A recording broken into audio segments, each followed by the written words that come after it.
Hello friends, आप सभी का स्वागत है हमारे यूट्यूब चैनल स्टडी विद पाल 11 पर। आज का वीडियो खासकर उन स्टूडेंट्स के लिए है जो कक्षा 9 में हैं। और कक्षा 9 का सिलेबस जो है, जैसा कि आप लोगों को भी पता होगा कि पूरा का पूरा चेंज हो गया है।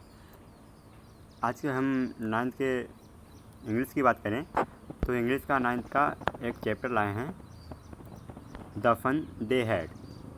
द फन दे हैड, इसमें हमारे जो हैं मुख्य दो कैरेक्टर हैं, मैर्गी और टॉमी। इसके क्वेश्चन आंसर करते हैं। और इस लेसन का हिंदी अनुवाद, इसके पहले हिंदी पढ़ें, इसके बाद हम एक या दो वीडियो हिंदी के बना के डाल देंगे, उसकी हिंदी, और जिससे आप लोग देख सकते हैं। फ़िलहाल आज चलते हैं क्वेश्चन आंसर पे।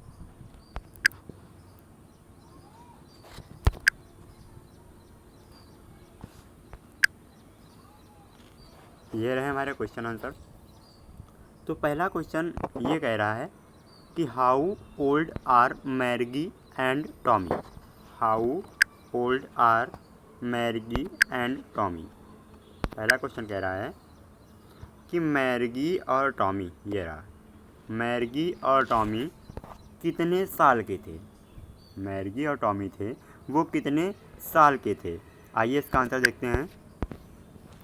ये रहा answer, Margie is 11 years old and Tommy is 13 years old. Margie जो थी, मैर्गी 11 साल की थी और टॉमी 13 का था। Margie is 11 years old and Tommy is 13 years old. चलते हैं सेकंड क्वेश्चन पर। सेकंड क्वेश्चन कह रहा है, what did Margie write in her diary. Margie ने अपनी डायरी में क्या लिखा।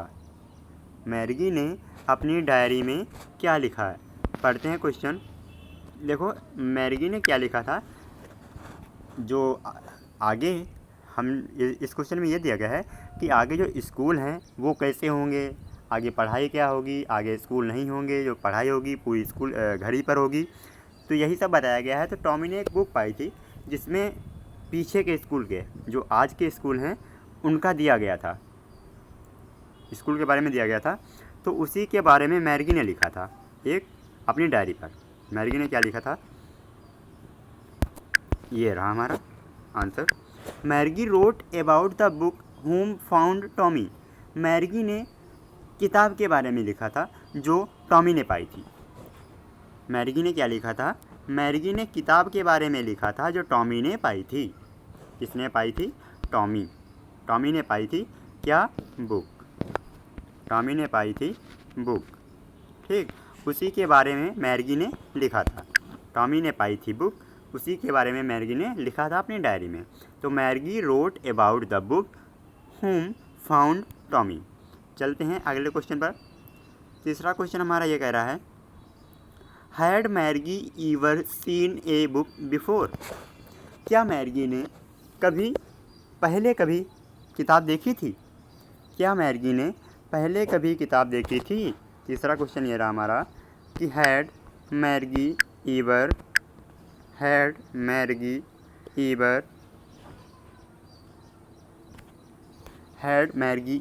Scene a book before. Margie ने पहले कभी, क्या मैर्गी ने पहले कभी किताब देखी थी। इसका आंसर देखें। तो भाई किताब तो एक ही थी जो टॉमी ने पाई थी, तो मैर्गी कहाँ से पहले से देखी। नो, क्या बोलेंगे, नो। ये रहा हमारा answer, no Margie had never seen a book. No Margie had never seen a book. No Margie had never seen a book. Margie ने पहले कभी किताब नहीं देखी थी। Question number 4, what things about the book did she find stranger. किताब में ऐसा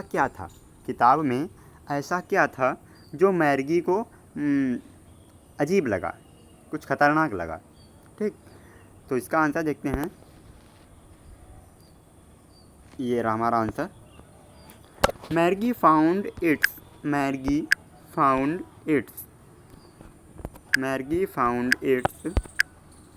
ए स्ट्रेंजर।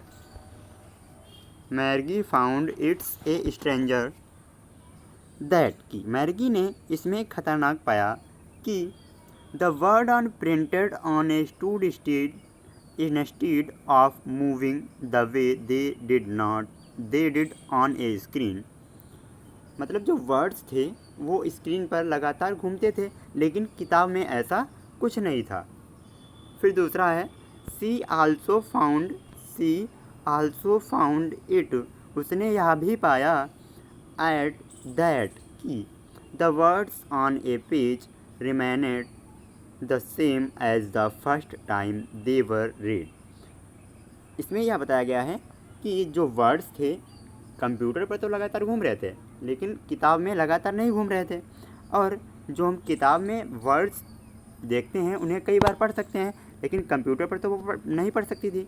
यही बताया गया था कि उसने यही खतरनाक पाया कि किताब में वर्ड जो थे लगातार घूम नहीं रहे हैं, और किताब में जो वर्ड्स हैं उन्हें हम एक बार के अलावा कई बार देख सकते हैं, कई बार पढ़ सकते हैं, जैसे कि पहली बार हमने पढ़े थे। आगे चलते हैं। व्हाट डू यू थिंक ए टेलीबुक? टेलीबुक क्या है? व्हाट डू यू थिंक ए टेलीबुक? तो टेलीबुक क्या होती है भाई? टेलीबुक वह होती है जो कंप्यूटर पर जो हम पढ़ते हैं, जिसके द्वारा पढ़ते हैं हम कंप्यूटर पर, तो कंप्यूटर पर जो हम पढ़ सकते हैं उसे ही टेलीबुक कहते हैं, जो कंप्यूटर पर हम पढ़ सकते हैं। आंसर हमारा ये रहा, a telebook is a book. Telebook is a book. Telebook एक किताब है। A telebook is a book that जो कि can we read on screen. Telebook एक किताब है जिसे हम स्क्रीन पर पढ़ सकते हैं। Words move on the screen, और जो शब्द होते हैं लगातार घूमते रहते हैं स्क्रीन पर घूमते रहते हैं, चलते रहते हैं। For the reader to read, जब रीडर इसे पढ़ता है, जब पढ़ने वाला इन शब्दों को पढ़ता है तो वे शब्द स्क्रीन पर लगातार चलते रहते हैं। आगे चलते हैं।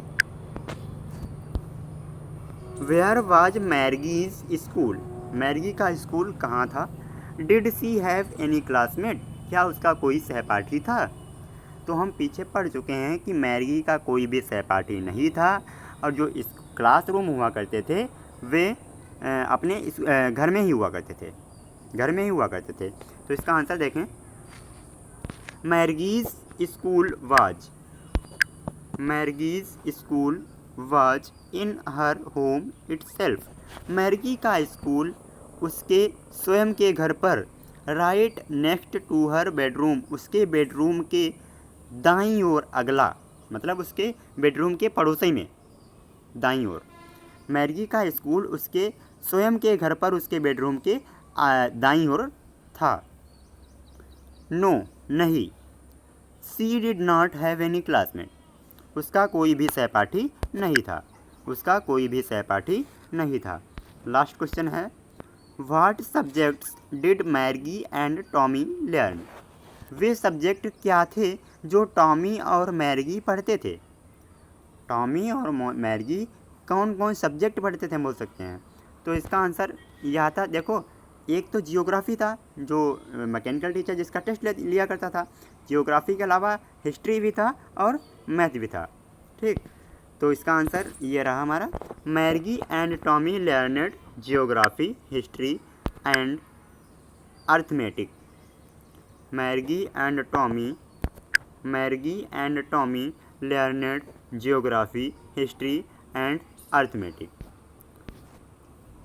ये हमारे शॉर्ट टाइप क्वेश्चन हो गए। इसके आगे 30 वर्ड्स वाले भी कराएंगे। तो यकीन है आपको वीडियो पसंद आया होगा। Thanks for watching. Take care.